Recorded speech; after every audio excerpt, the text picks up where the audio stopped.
Assalamualaikum warahmatullahi wabarakatuh. Selamat pagi anak-anak. Bagaimana kabar kalian hari ini? Saya berharap kalian dalam keadaan sehat semuanya. Baiklah, pada kesempatan kali ini kita akan mempelajari tentang perubahan materi. Kompetensi dasar yang harus kalian capai dalam pembelajaran kali ini yang pertama yaitu 3.3. Menjelaskan konsep campuran dan zat tunggal, unsur dan senyawa, sifat fisika dan kimia, perubahan fisika dan kimia dalam kehidupan sehari-hari. Kompetensi dasar yang kedua yaitu 4.3, menyajikan hasil penyelidikan atau karya tentang sifat kelarutan, perubahan fisika dan perubahan kimia atau pemisahan campuran.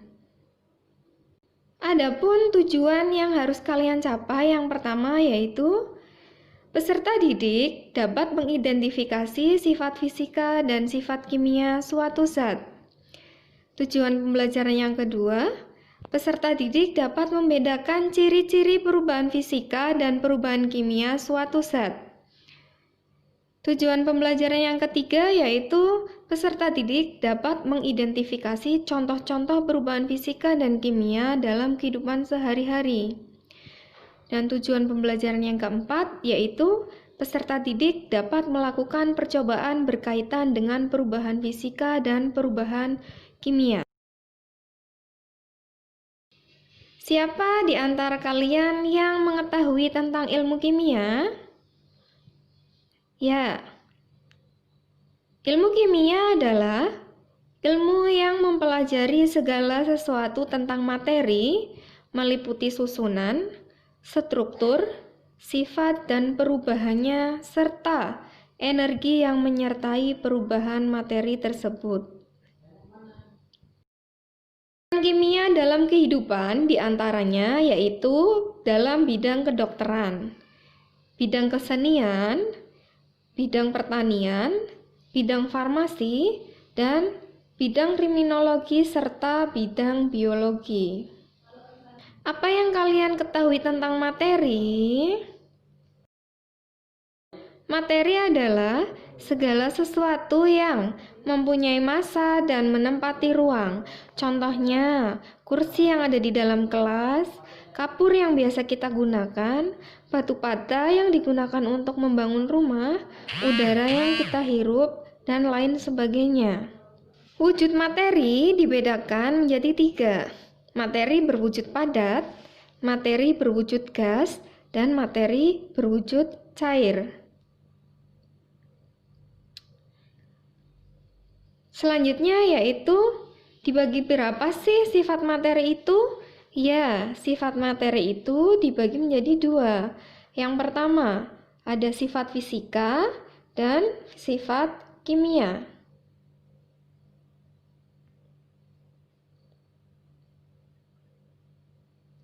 Sifat fisika adalah sifat yang berkaitan dengan penampilan dan keadaan fisik benda itu, atau sifat materi yang tidak berhubungan dengan pembentukan zat baru atau tidak menimbulkan zat baru. Contohnya yaitu titik didih, titik leleh, warna, aroma, massa, massa jenis, dan kelarutan.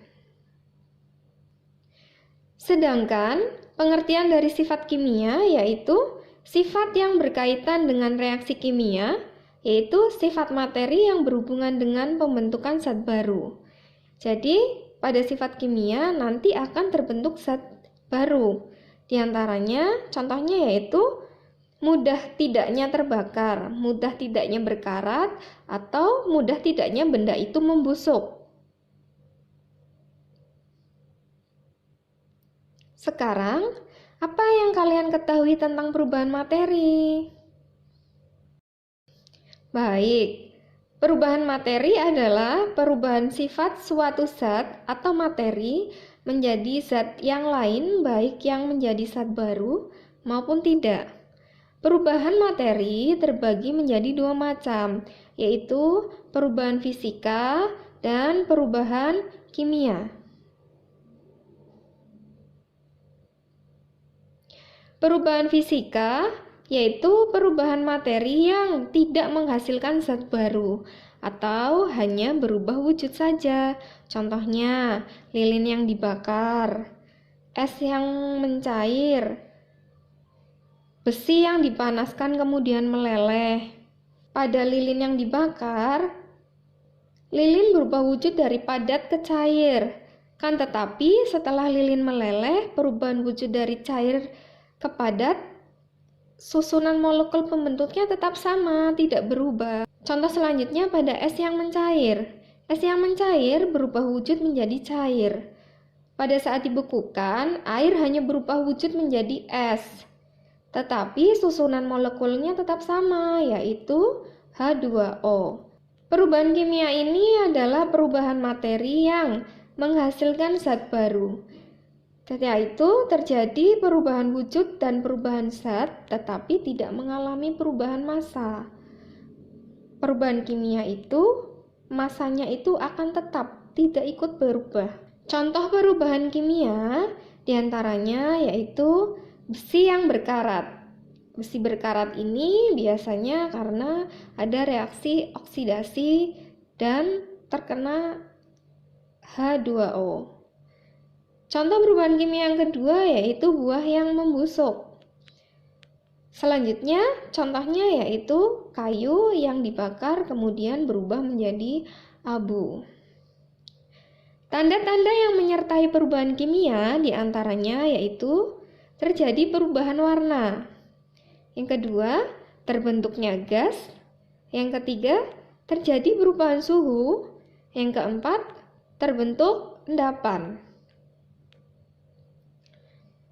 Contohnya yaitu timbul perubahan warna dan bau busuk menunjukkan telah terjadi zat-zat baru yang dimiliki sebelumnya. Dan demikian, pembusukan merupakan salah satu contoh dari perubahan kimia. Sekian materi perubahan materi hari ini. Saya ucapkan terima kasih.